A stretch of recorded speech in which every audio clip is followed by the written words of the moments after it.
Bagaimana Bapak Ibu belajar bagaimana sih bakteri nanti akan menimbulkan infeksi. Tentunya ketika seorang akupuntur melakukan suatu praktisi injeksi ya, menginjeksikan jarum. Nah, ini bagaimana cara biar tidak terjadi kontaminasi bakteri maupun mikroorganisme yang lain.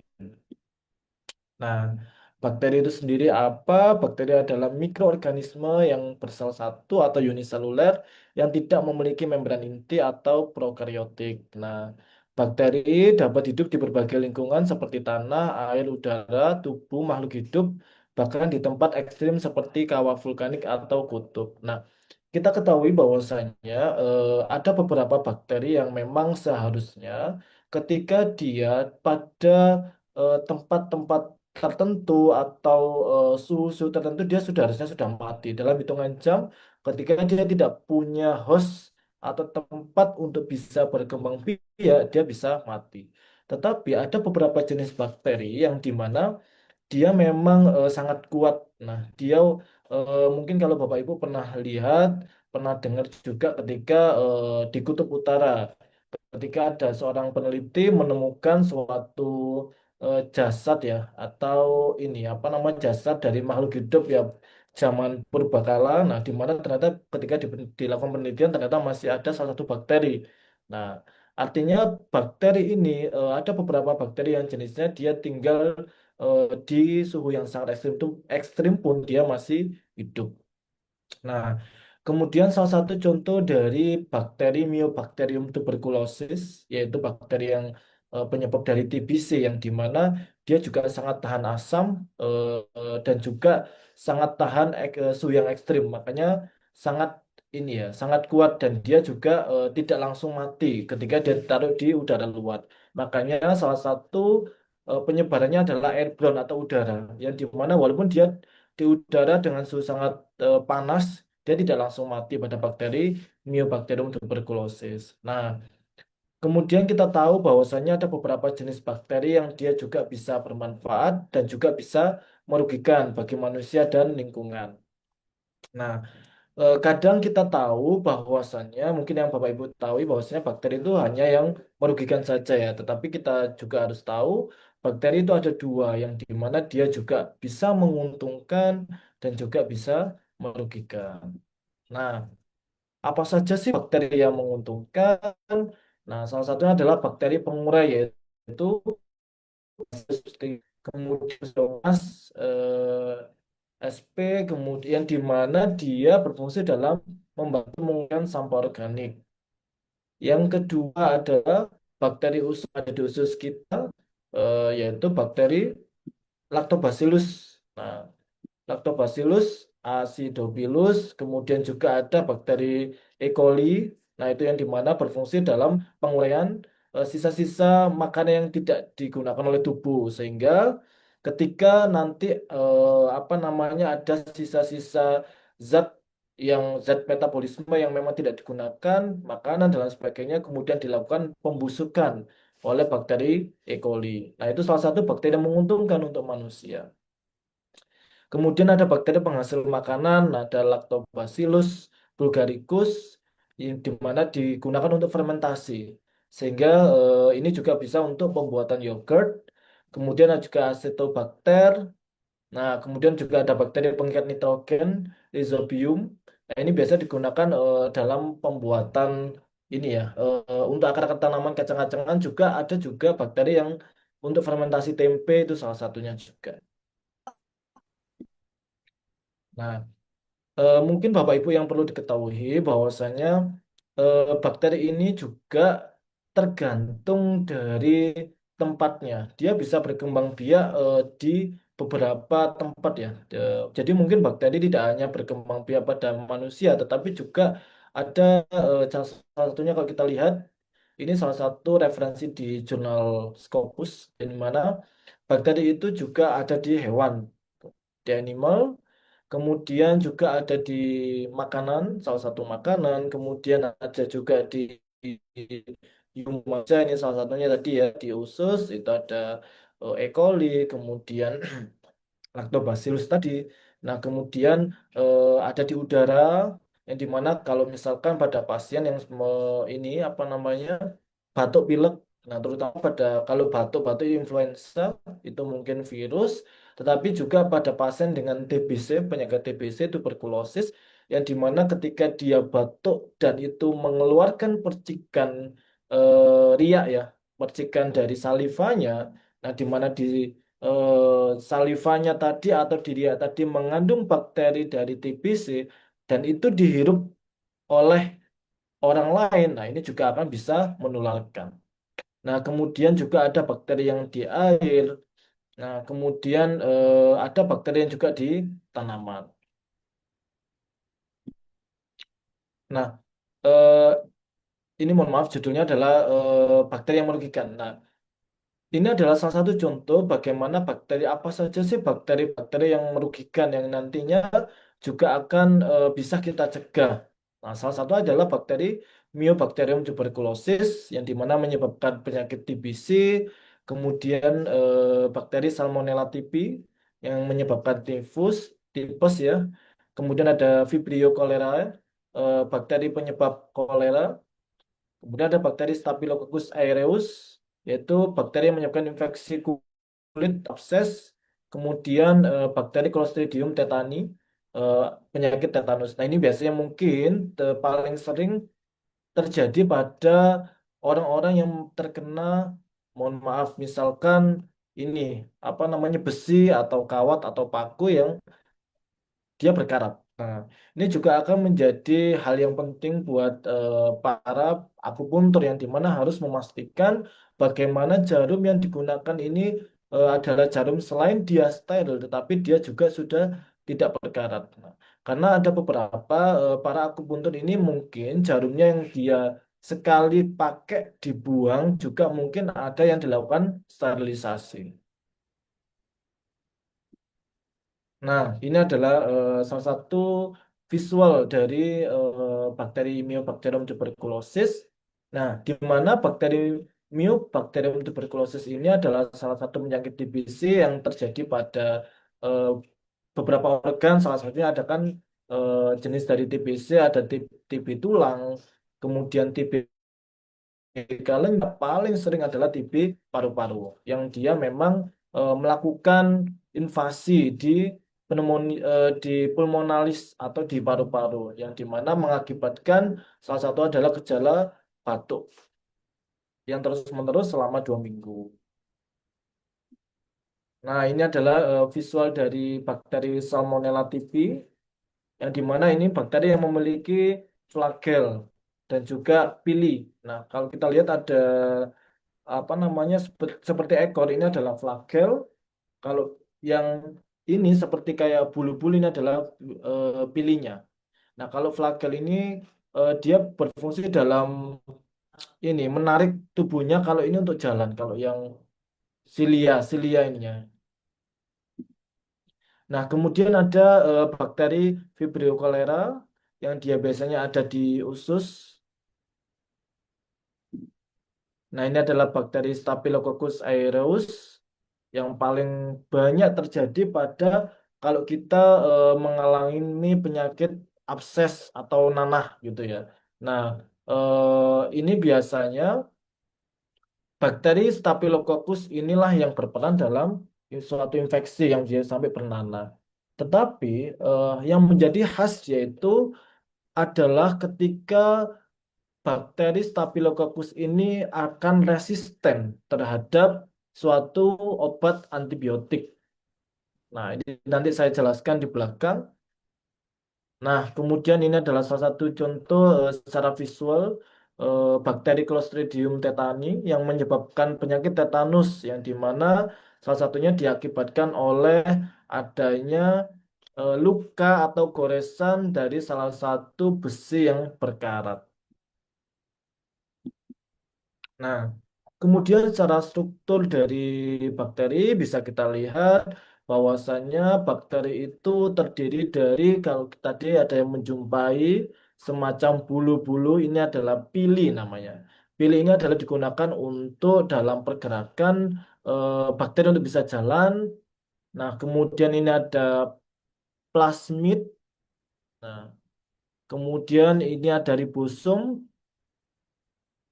Nah, kemudian adalah sitoplasma. Sitoplasma adalah cairan-cairan yang ada di sekitar, di dalam dari bakteri. Kemudian ada membran plasma, yang warna hijaunya adalah membran plasma. Kemudian ada ini dinding sel dan kapsul. Jadi bakteri itu dibungkus oleh kapsul, kemudian ada dinding sel dan juga membran plasma. Nah, yang menjadi ciri khas yaitu di mana bakteri memiliki flagel atau seperti ekor. Ini adalah bakteri. Nah, kemudian yang di tengah-tengah ini eh, adalah namanya nukleoid inti sel, inti dari sel bakteri, yang dimana ini adalah kandungan dari DNA. Kalau mungkin kalau kita mungkin berhubungan sama DNA, nah ini juga ini di bagian inti selnya. Nah, kemudian apa sih fungsi dari struktur-struktur tersebut? Nah, yang tadi dinding sel yaitu sebagai pelindung utama, kemudian membran sel mengatur keluar dan masuknya zat. Nah, sitoplasma tempat terjadinya metabolisme. Nah, kalau kita lihat tadi ini, sitoplasma ini tempat terjadinya suatu metabolisme di dalam bakteri. Nah, kemudian ribosom tempat sintesis protein. Nah, kemudian DNA di mana terjadinya ini ya materi genetik. Kemudian flagel sebagai alat gerak pada beberapa bakteri, pilihnya untuk menempel pada permukaan, sedangkan kapsul itu dia melindungi dari sistem imun. Nah, kemudian kita akan tahu apa saja sih jenis-jenis dari bakteri secara bentuknya, karena kita tahu bahwasanya bentuk dari bakteri itu ada empat, yaitu bentuknya dia bulat, ada yang cuma bulat bulat saja, kemudian ada yang berbentuk batang, kemudian berbentuk spiral dan juga bengkok. Nah, dari bentuknya ini, bakteri juga akan mempunyai ciri khas nama. Ketika dia bulat bentuknya, maka biasanya nama belakangnya ada namanya kokus. Kayak tadi Streptococcus. Nah, kemudian bentuknya batang, namanya basil. Contohnya adalah ini Escherichia coli, E. coli tadi. Kemudian ada spiral, Spirilium. Namanya contoh adalah Spirilium volutans. Kemudian ini bentuknya bengkok Vibrio, yaitu Vibrio cholerae atau kolera tadi, bakteri kolera. Nah, seperti apa gambarnya? Nah, kalau kita lihat ini, ketika ini salah satunya, ini ada yang ini warnanya ungu, ini Coco bacilli oval, kemudian ini ada Vibrio, kemudian ini Helicobacter. Nah, ada Streptococcus, ini yang bulat-bulat tadi, ini yang Streptobacilli, ini Spirilia, kemudian kemudian ini ada Corynebacter, kemudian ada Staphylococcus juga, ini yang Mycobacteria yang tadi penyebab TBC, kemudian ada Spiroset dan juga Streptomyces. Nah, ini. Nah, kemudian ketika kita belajar bakteri, kita juga harus tahu eh, apa yang membedakan bakteri gram positif dan gram negatif. Nah, secara struktur dari dinding sel di bakteri gram positif itu dia memiliki dinding sel tebal yang kaya akan peptidoglikan. Nah, dia juga tidak memiliki membran luar. Ketika dilakukan pewarnaan, kalau kita nanti sepraktik itu adalah ketika dilakukan pewarnaan, dia akan menyerap pewarna kristal violet sehingga tampak berwarna ungu setelah proses pewarnaan gram. Ini adalah salah satu ciri dari bakteri gram positif.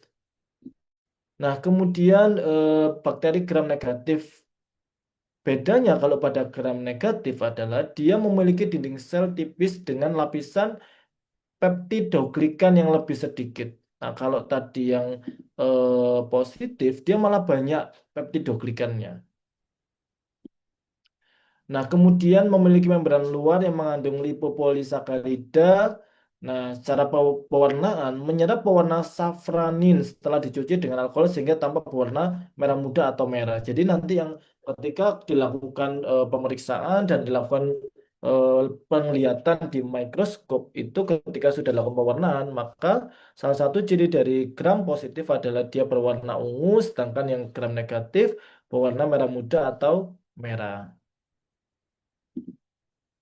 Nah, kemudian apa sih dampak atau respon terhadap antibiotik yang membedakan antara bakteri gram positif dan gram negatif? Nah, pada gram positif dia itu akan lebih sensitif terhadap antibiotik yang menargetkan dinding sel. Contohnya adalah pada bakteri penisilin. Nah, penisilin adalah bakteri positif. Nah, ketika dia diberikan suatu antibiotik dia akan lebih sensitif.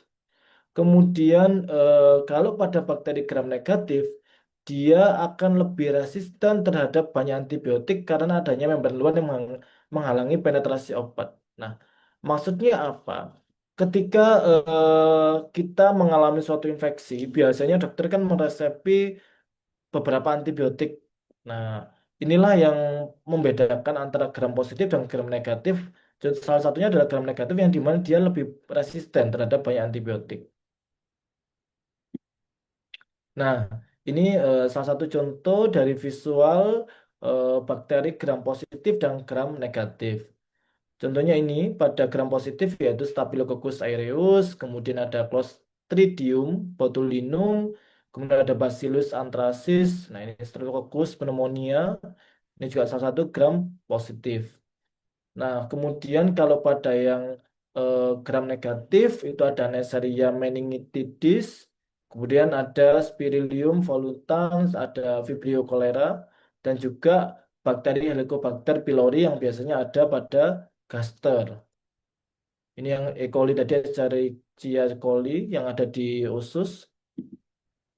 Nah, kalau kita lihat secara tabel ini eh, bakteri gram negatif yang ada di Diplococcus yang dia bersifat aerob.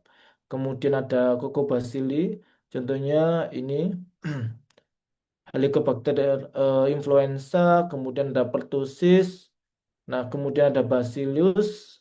Nah, ini sedangkan kalau pada yang positif ini Bacillus itu dibagi menjadi dua, ada aerobik sama anaerob. Kalau anaerob contoh adalah Clostridium tadi, tetanus.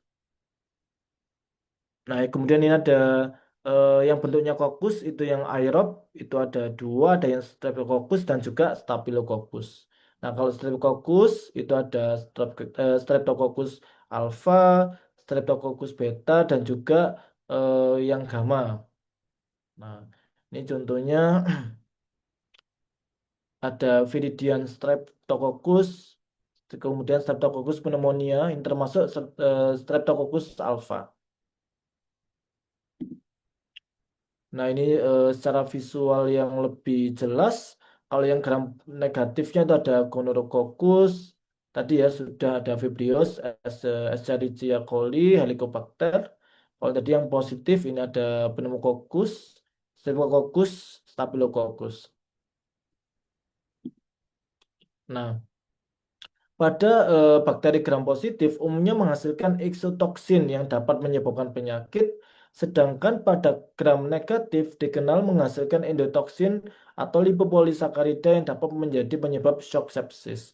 Nah, kita tahu bahwasanya ada beberapa bakteri yang dia hanya menyebabkan infeksi, tetapi juga ada yang bisa menyebabkan sampai sepsis. Nah, di mana ketika bakteri itu tidak berhasil untuk disembuhkan, artinya dia gagal dalam pemberian antibiotik, maka dia bisa menyebabkan shock septic. Jadi awalnya sepsis yang dia berkepanjangan, suhunya dia meningkat, panas yang berlebihan, sehingga dia akan bisa dari sepsis tadi menurunkan tekanan darah, kemudian menjadi shock sepsis. Nah, yang tadi kalau bakteri gram positif itu dia proses pewarnaannya dia berwarna ungu, sedangkan pada gram negatif dia akan menunjukkan berwarna merah setelah proses pewarnaan. Nah, pada gram positif ini sering ditemukan di lingkungan yang kaya akan nutrisi seperti pada kulit dan saluran pencernaan. Sedangkan pada bakteri gram negatif dapat ditemukan di berbagai lingkungan termasuk di air, tanah, sebagai flora normal dalam usus. Makanya tadi salah satu dari jenis gram negatif adalah E. coli, yang dimana memang E. coli itu sudah menjadi flora normal yang ada di usus kita, yang dimana dia berfungsi dalam pembusukan sisa-sisa makanan yang tidak digunakan oleh tubuh. Nah, ini bagaimana patogenesis dari bakteri, yang dimana pertama ketika terjadinya exposure atau paparan dari suatu bakteri, entah itu dengan kita makan makanan yang kurang sehat, artinya tidak dicuci dan lain sebagainya, kemudian kita mungkin karena sentuhan yang tidak saling cuci tangan, yang dimana tangan salah satu dari tangan tadi apa namanya mengandung bakteri, kemudian terjadi kolonisasi yang dimana bakteri itu masuk ke host salah satu tubuh manusia, dia kemudian menyebar. Nah, kemudian terjadi perlawanan. Kalau di sini dia asimptomatik fase, di mana dia tidak akan ada suatu gejala, tetapi ketika terjadinya suatu perlawanan oleh imun tubuh kita. Nah, kita tahu ketika bakteri itu dia akan masuk, maka sel imun kita juga akan merespon. Baik itu CD4, sel T, yang dimana salah satu sel imun ada sel T helper, di mana CD4 ada sel T helper yang dimana dia berfungsi dalam melawan dari bakteri. Nah, kalau kita belajar imunitas, tentunya ada dua perlawanan, innate dan adaptif, yang dimana nanti akan dilawan dulu di innate para bakteri ini. Ketika bakteri lolos, maka dia akan masuk ke adaptif. Nah, imun-imun inilah nanti yang akan melawan dari bakteri. Nah, pada proses ini akan baru mulai muncul gejala dari awal. Kemudian ketika dia berhasil atau pada proses perlawanan akan muncul salah satu gejala yang dolor, kalor tadi nanti di slide belakang. Nah, itu akhirnya muncullah suatu manifest klis atau tanda gejala yang dirasakan. Salah satunya adalah demam, nyeri, dan lain sebagainya. Nah, eh, pada bakteri ini dia akan melakukan produksi toksin atau racun yang dapat menyebabkan kerusakan jaringan. Nah, bagaimana bisa ketika toksin dikeluarkan, jenis toksin yaitu eksotoksin, di mana dikeluarkan saat bakteri hidup, yang di mana dia akan langsung merusak jaringan secara langsung. Nah, contohnya adalah Clostridium tetani atau tetanus, kemudian Vibrio cholera. Nah, pada tetanus ini makanya kenapa ketika ada orang yang dilakukan ketika orang sudah kena besi atau apa itu misalkan paku dan sebagainya yang berkarat. Nah, itu harus segera disuntikkan obat anti tetanus karena apa? Ketika itu sudah terlanjur terlalu lama, maka bakteri ini juga akan langsung merusak jaringan sekitarnya, yang dimana harusnya itu lukanya kecil dia akan bisa meluas dan ini akan sangat susah untuk sembuh ketika tidak diberikan segera obat tetanusnya. Nah, kemudian ketika toksin endotoksinnya itu dilepaskan saat bakteri mati dari dinding sel. Nah, biasanya ini akan menyebabkan demam, peradangan. Nah, salah satu adalah bakteri E. coli dan Salmonella typhi. Kenapa demikian?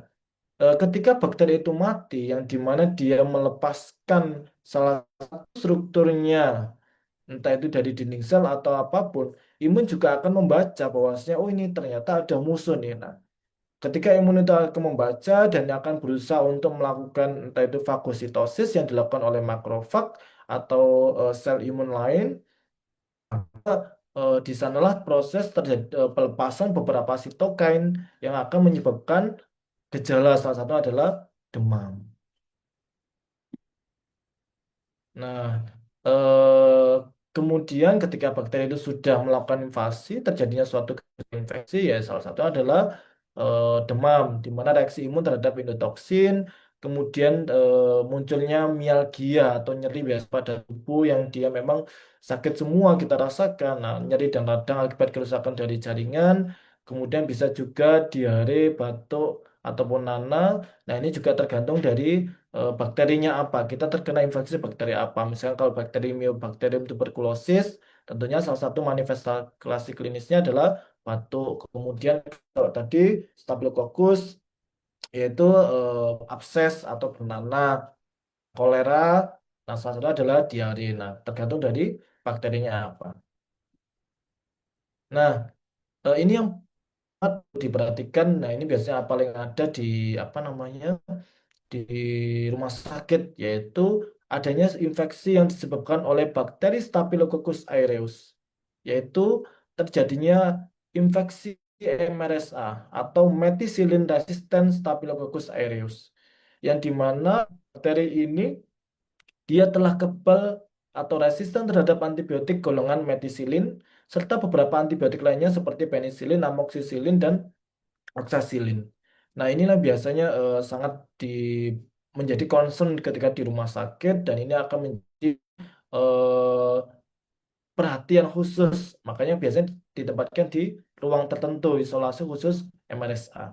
Makanya kenapa Bapak Ibu ketika kita memberikan edukasi kepada pasien yang di mana ketika pasien itu mendapatkan obat antibiotik yang tablet, nah ketika kita biasanya minum misalkan amoxilin, nah harusnya ketika kita minum antibiotik, antibiotik dari 10 tablet itu harusnya sudah habis. Entah kita sembuh nggak sembuh harusnya dihabiskan. Karena apa yang terjadi? Dikhawatirkan terjadi namanya resistensi dari antibiotik.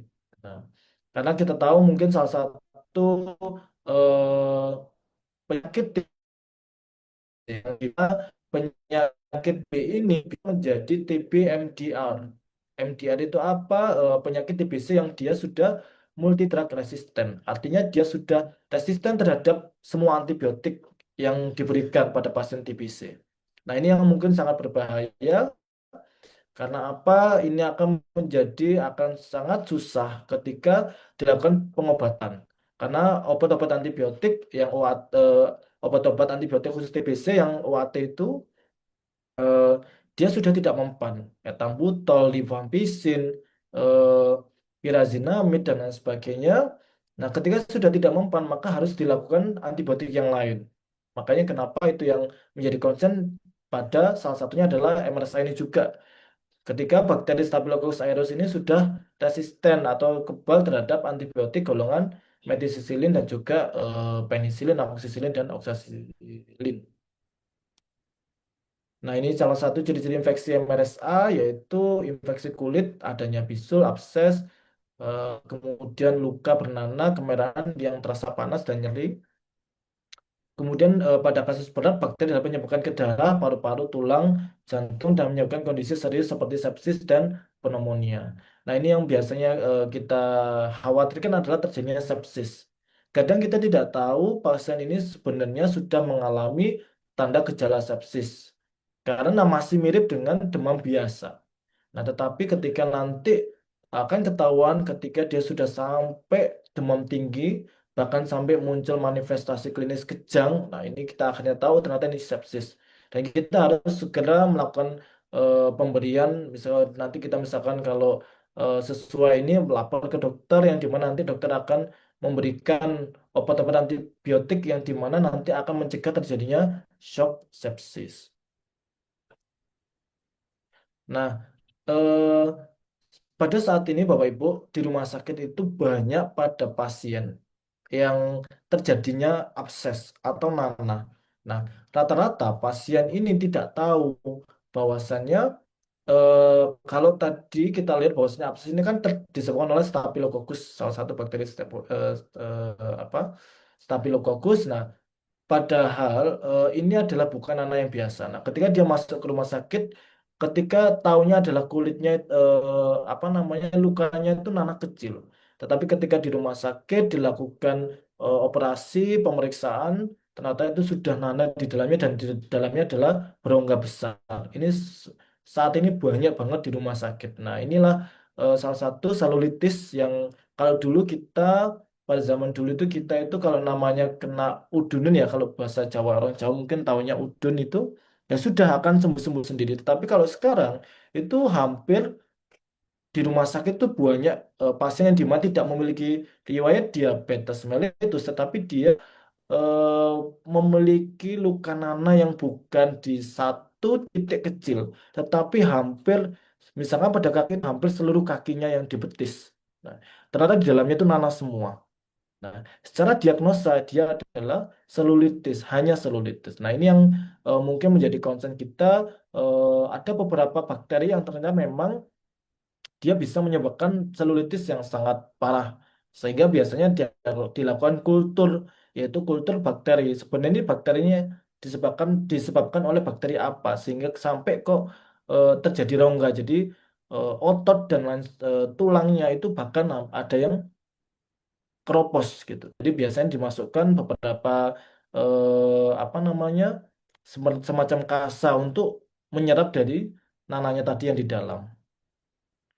Nah, MRSA ini menular secara kontak langsung dengan kulit atau luka terinfeksi, kemudian penggunaan bersama barang pribadi, handuk, pakaian atau alat medis, kemudian lingkungan rumah sakit dengan yang misalkan paparannya karena pada misalnya kita menjenguk pada pasien yang dengan MRSA. Nah, itu mungkin disebabkan penularan dari rumah sakit yang disebut Hospital Acquired MRSA, atau misalkan pada masyarakat umum kita tidak tahu ternyata pasien tersebut sebenarnya mengidap atau terjangkit penyakit MRSA. Nah, sehingga itu akan dikenal sebagai CA-MRSA atau Community Acquired MRSA, yang dimana terpapar dari komunitas atau masyarakat sekitar. Nah, karena MRSA ini resisten terhadap banyak antibiotik, pengobatannya tentunya menggunakan antibiotik khusus, misalkan pada contohnya vancomycin, linezolid, dan juga daptomycin. Nah, ini salah satu infeksi. Jadi kita tahu semua dari penyebab bakterinya tentunya adalah salah satu gejalanya dari infeksi, yang dimana kita tahu infeksi adalah penyakit yang disebabkan oleh masuknya kuman patogen atau mikroorganisme lain ke dalam tubuh, yang dimana akan memberikan reaksi berupa peradangan atau inflammation yang ditandai dari vasodilatasi pembuluh darah atau pengembangan dari pembuluh darah, kemudian ada peningkatan permeabilitas kapiler dan juga pembengkakan sel. Nah, kenapa demikian? Karena ketika terjadi suatu infeksi, pembuluh darah ini akan mengalami pelebaran atau vasodilatasi namanya, kemudian terjadi peningkatan permeabilitas kapiler, cairan-cairan dia akan masuk ke dalam pembuluh darah. Nah, kemudian juga menyebabkan pembengkakan sel. Makanya kita biasanya mengalami edem atau bengkak ketika ada suatu infeksi, kemudian ditandai dengan rasa hangat. Nah, sehingga muncullah salah satu tanda-tanda infeksi, yaitu rubor, kemerahan, kalau rasa hangat atau panas pada tempat terjadi infeksi, dolor atau nyeri, kemudian tumor bengkak, fungsio laesa atau hilangnya fungsi, yang dimana ketika infeksi itu sudah sangat parah akan menghilangkan rasa pada daerah terjadinya infeksi. Nah, kemudian ada tanda infeksi sistemiknya, yaitu adanya demam, malaise, mialgia, sakit-sakit biasanya anoreksia, mual muntah, kemudian pusing dan juga diare. Oke, demikian. Silakan kalau ada yang ditanyakan. Saya Pak, tanya Pak, Oke, monggo. eh, bakteri itu apakah bisa menular menular melalui udara? Kalau misalkan bisa, berapa detik dibutuhkan sebuah jarum akupuntur yang dikeluarkan dari tempatnya sebelum ditusukkan itu akan terkontaminasi bakteri atau sejenisnya? Terima kasih. Oke. Tadi pun Pak bisa diulangi tadi yang di awal-awal itu. Oke, oke, nama saya Susmanto, kelas B. Oke. Menanyakan, eh, Kak, jarum akupuntur yang dikeluarkan dari kemasannya sebelum ditusukkan ke pasien, kira-kira berapa detik Oke. akan terkontaminasi bakteri atau virus, misalnya saja melalui udara misalnya. Kira-kira berapa berapa lama? Hmm. Jadi ini nggih. Pak siapa Pak tadi namanya, ini Pak soalnya Zoom Pak bukan Susmanto. nama aslinya Pak sebenarnya. Susmanto ya, saya belum berubah Om. namanya. Oke. Di Zoomnya namanya Toshiba Babe. Ya, Pak Siswanto. Jadi apa namanya?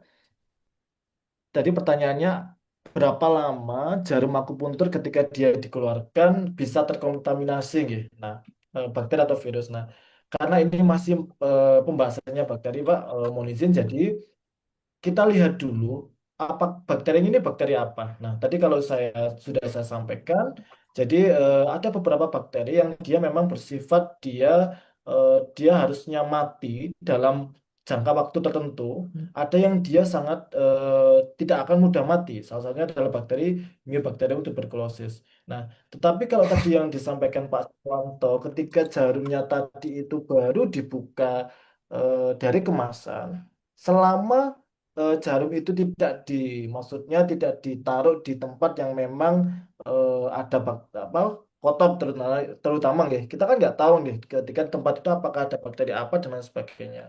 Untuk menentukan apakah itu berapa detik, sebenarnya kalau itu bakterinya bakteri yang tidak termasuk bakteri yang tahan asam, kemudian yang dia tidak yang bakteri ekstrim yang dia bisa hidup dalam suhu yang tinggi, insya Allah masih aman, tidak apa-apa. Selama sebelum melakukan, ketika sudah ditaruh, kita cuci dulu. Itu harusnya sudah lepas bakterinya, sudah tidak akan hidup. Tetapi ketika eh, jarum tersebut terkena salah satu bakteri dari bakteri tuberkulosis, nah itu mungkin bukan masalah detiknya, tetapi dia itu bisa hidup, bisa hidup lama, dan ketika itu bisa nempel, ditularkan ke pasien lain pasti akan menular. Tapi ini sangat jarang saya rasa ketika ada pasien, jenengan kan baru buka nih, nggak mungkin di depan di sekitar itu ada pasien, ya kita nggak tahu mungkin juga bisa jadi ada pasien yang kena TBC, nah akibat batuk, nah ini mungkin kita juga harus rawan. Artinya kita jangan membuka jarum tersebut pada pasien yang mungkin lagi ada gejala batuk dan ini kan kalau batuk itu belum tentu TBC juga karena itu bisa jadi karena virus salah satunya virus influenza dan lain sebagainya. Tapi kalau bakteri TBC tentunya bukan masalah waktu detiknya tapi dia bisa hidup sangat lama gitu Pak. Oke, Silakan yang lain kalau ada pertanyaan. monggo. Ini ada yang tanya, Saya Pak Badrus, ya maaf. monggo Pak Suradi. Ya, perkenalkan nama saya Suradi dari kelas reguler A. Ya. Pertanyaannya, pada saat kita kena diare, itu bakteri E. coli ya, Pak? Nah, itu Dia, ya. itu apakah nanti kita harus keluarkan semua? Kadang-kadang kita kan nggak tahan, kadang-kadang kita udah minum obat eh, apa namanya kayak diapet gitu untuk menghambat diare atau alangkah baiknya kita keluarin semua atau gimana? Kadang-kadang kita udah nggak sabar atau nggak tahan gitu, Pak. Terima kasih. Ini dikeluarkan apa ya Pak? Ini maksudnya BAB-nya dikeluarkan semua. Iya, iya. Oh gitu. Oh mungkin maksudnya Pak Suradi khawatirnya kalau dikeluarkan semua bakteri E. coli-nya bisa keluar semua gitu nggih. Gitu nggih Pak Suradi. Oke. Iya, Pak. Iya. Jadi oke, jadi kalau misalkan lagi diare dan apakah itu kita keluarin semua, tidak apa-apa karena dia tidak akan berpengaruh pada keluarnya banyak E. coli karena E. coli adalah salah satu flora normal yang ada di usus kita yang dia memang hostnya di sana. Nah, apakah berpengaruh ketika dia ada keluar semua harus E. coli-nya habis? Tidak. Nah, karena salah satu penyakit ini ya, diare adalah bukan hanya karena E. coli-nya, tapi karena bakteri lain. Nah, ketika kita diare ya sudah, nggak apa-apa dikeluarkan saja. Gitu. Dia tidak akan berpengaruh sama jumlah dari E. coli akan berkurang atau tidak. Gitu Pak Surading. Terima kasih, Pak. Oke, sami-sami. Ini ada yang tanya di chat room. Bapak dosen kalau kasus herpes apa penyebab bakteri sama Pak? Eh, saya akan jawab ya. Kalau herpes itu disebabkan oleh virus. Jadi bukan bakteri. Jadi virus. Jadi virus herpes sendiri memang nanti kita akan masuk pada virus, ya. Jadi nanti juga ada salah satu pembahasan dari Pak tadi kan ada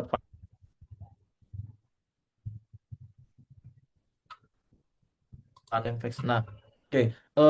Tadi pertanyaan Bu Maulidia sampun nggih. Jadi kalau herpes itu disebabkan oleh virus bukan bakteri nggih. Virus herpes. Nanti ada kita pembahasan virus di pertemuan selanjutnya. Nah, dari Pak Rizka, Pak tadi tandanya infeksi kan ada panas. Apa yang kalau orang yang terkena infeksi bisa demam juga, atau panasnya itu pada area infeksi saja. Nah, tadi di slide terakhir itu ada salah satu gejala infeksi. Infeksi itu ada lokal dan juga sistemik. Nah, yang dimaksud dolor, yang dimaksud panas secara lokal adalah panas yang di sekitar tempat luka. Jadi ketika kita ada luka goresan gitu, nah dia menyebabkan infeksi di tangan, maka tangan sekitarnya itu merasa hangat. Ini salah satu infeksi lokal. Nah, kalau bisa sampai demam itu apa? Artinya terjadi suatu infeksi sistemik. Nah, infeksi sistemik inilah yang akan salah satu tandanya atau manifestasi klinisnya adalah demam. Gitu nggih Pak Rizkan nggih. Jadi bisa keduanya kalau infeksi itu bisa saja tidak sampai infeksi sistemik nggak sampai demam, tetapi salah satu khasnya adalah hangat. Nah, ini yang lokal tadi. Kemudian eh, pertanyaan dari Pak Dodi Solihin, TB paru ketika di udara terkena jarum steril tadi dan ketika ditusukkan ke kulit, apakah nanti menjadi TB paru atau tidak karena bukan lewat pernafasan? Nah, ini pertanyaan bagus dari Pak Dadi Solihin. Jadi Bapak Ibu, yang kita tahu mungkin adalah TB itu TB karena di paru-paru nggih, karena batuk pernafasan. Nah, mungkin kita harus juga tahu bahwasanya TB itu ada beberapa, ada TB paru, TB yang terjadi di mana bakteri Mycobacterium tuberculosisnya ini dia menginvasi salah satu paru-paru kita atau pulmonal kita. Yang kedua juga ada namanya TB tulang. Jadi bakteri ini dia menyerang tulang. Yang ketiga juga ada TB kelenjar. Nah, pernah dengar misalkan ada orang yang mohon maaf di lehernya ada benjolan. Nah, itu salah satunya juga ada namanya TB kelenjar. Nah, apakah itu bisa langsung terinfeksi dan menularkan pada pasien? Jadi Bapak Ibu, sebenarnya bakteri Mycobacterium tuberculosis ini sebenarnya juga ada di udara dan mungkin akan kita hirup atau dihirup orang lain. Nah, tetapi orang yang dengan TBC ini sebenarnya ketika dia menular pada orang yang sehat, selama orang sehat tersebut imunitasnya bagus, kemudian dia tidak ada gejala lelah dan lain sebagainya, insya Allah dia tidak akan muncul TB-nya karena imunitas kita itu ibaratnya menang melawan bakteri TBC-nya. Tetapi eh, kita bisa tertular TBC adalah ketika ada orang TBC, dia kita batuk bersin, riaknya tadi bersihnya tadi itu eh, kita hirup karena kita nggak tahu ya saking kecilnya kita hirup, nah posisi kita itu lemah. Nah, inilah yang menjadi kesempatan dari bakteri untuk dia bisa menginvasi atau masuk ke dalam tubuh kita, dia akan berjalan. Nah, seharusnya kalau tadi saya bilang ada beberapa bakteri yang dia itu harusnya mati. Kalau kita belajar anatomi fisiologi, di anatomi kita ada misalkan pada oral atau pada mulut itu kan ada namanya saliva. Saliva kita juga ada antiseptik walaupun dia tidak banyak.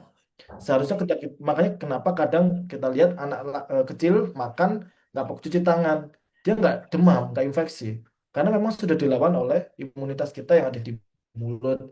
Kemudian eh, yang paling harusnya bakteri dan virus itu mati adalah ketika sudah masuk di lambung atau di gaster. Karena kita tahu di gaster atau di lambung itu ada namanya asam klorida, apa nama cairan asam lambung. Nah, cairan asam lambung ini adalah cairan yang sangat asam dengan pH di bawah 7 yang dimana dia bisa hampir membunuh hampir semua jenis bakteri. Tetapi salah satu jenis bakteri yang tadi Mycobacterium tuberculosis itu dia bisa masih hidup ketika melalui lambung sehingga ketika sudah masuk di gaster dia akan turun di namanya di usus halus, duodenum. Nah, di duodenum terjadi penyerapan, ikut diserap di pembuluh darah, akhirnya bisa masuk di salah satu organ kita. Entah itu nanti dia akan menginvasi paru-paru atau kelenjar atau di ini tulang. Nah, sehingga nanti akan terdiagnosis sesuai dengan infeksinya dari Mycobacterium tuberculosis tadi di mana, di organ apa. Gitu nggih Pak Dadi Solihin. Jadi tergantung tadi intinya apakah yang terkena tadi dua imunnya bagus atau tidak. Apakah tadi menular tadi ya pokoknya ketika bakteri sudah masuk ke tubuh kita, tubuh pasien, nah, itu pasti akan menular. Tetapi apakah bakteri tadi hidup atau mati? Nah, itu nanti yang menentukan sehingga itu akan terjadi suatu gejala infeksi. Apakah ada antibiotik versi herbal? Mengingat kalau dari obat kimia khawatir resisten jika dihentikan pengobatannya. Nah, ini juga pertanyaan sangat bagus ini Pak Agus, karena ini juga prodi dari akupuntur dan herbal gitu. Nah, kalau secara herbal, saya juga pun masih belum pernah mendengar ini, gitu, mendengar secara langsung salah satu jenis antibiotik itu apakah berasal dari herbal. Nah, ini saya juga belum tahu karena mohon izin Bapak Ibu, saya itu juga dalam penelitian S1, S2 saya adalah S1, saya menemukan obat untuk penyakit diabetes mellitus yang dari jamur tiram. Jadi saya dengan percobaan tikus, saya melakukan percobaan di mana untuk mempercepat luka pada orang diabetes. Nah, kalau orang diabetes itu kan lukanya akan susah sembuh karena terjadi peningkatan glukosa pada pembuluh darah, yang mana akan menjadi makanan atau hal yang baik bagi bakteri, makanya susah untuk sembuh. Nah, saya dengan kandungan dari salah satu jamur tiram, di sana saya mencegah terjadinya infeksi yang terus-menerus sehingga akan berusaha terjadi penutupan lebih cepat. Di S2 saya melakukan penelitian terkait penemuan dari herbal juga, yaitu untuk anti aging, yaitu harapannya salah satu pada orang dengan penyakit autoimun, penyakit lupus, yang dimana dia dengan umur yang seharusnya umur masih 40 tahun, tapi organnya karena dia autoimun, organnya akan mengalami penuaan lebih cepat seperti orang 60 tahun. Nah, di situ saya dari quercetin, kandungan quercetin benalu mangga, itu saya eh, mengharapkan organ-organ yang mengalami immunosenescence atau penuaan dini tadi dia bisa lebih kembali ke normal yang seharusnya dia tidak cepat mengalami penuaan. Jadi kalau kita tahunya mungkin penuaan terjadi pada wajah, kulit. Nah, padahal ternyata penuaan itu juga terjadi pada organ. Nah, salah satu pada penyakit-penyakit yang orang dengan autoimun itu dia organnya juga akan lebih cepat agingnya. Nah, Nah,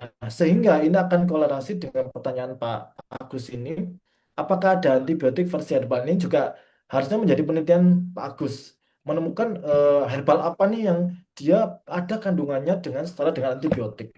Ini saya juga masih belum belum pernah ini nggih dengar apa kandungan herbal apa yang ada kandungan antibiotik. Selama ini saya mungkin dengarnya adalah anti nyeri, kemudian anti inflamasi, eh, apa namanya buat yang lain, tapi untuk khusus antibiotik seperti amoxicillin yang setara kayak gitu itu mungkin belum, tapi itu akan menjadi penelitian yang bagus saya rasa kalau bagus mungkin nanti deskripsinya mau melakukan penelitian itu jika memungkinkan atau nanti pas S2 itu dari saya bagus. Apa ada pertanyaan lain? Silakan kawan-kawan. Kuliah berikutnya kapan Pak Badrus? Ini monggo dari Pak Ibu bisanya kapan saya akan menyelesaikan karena memang menyusul kemarin kan ada yang kita terlewat.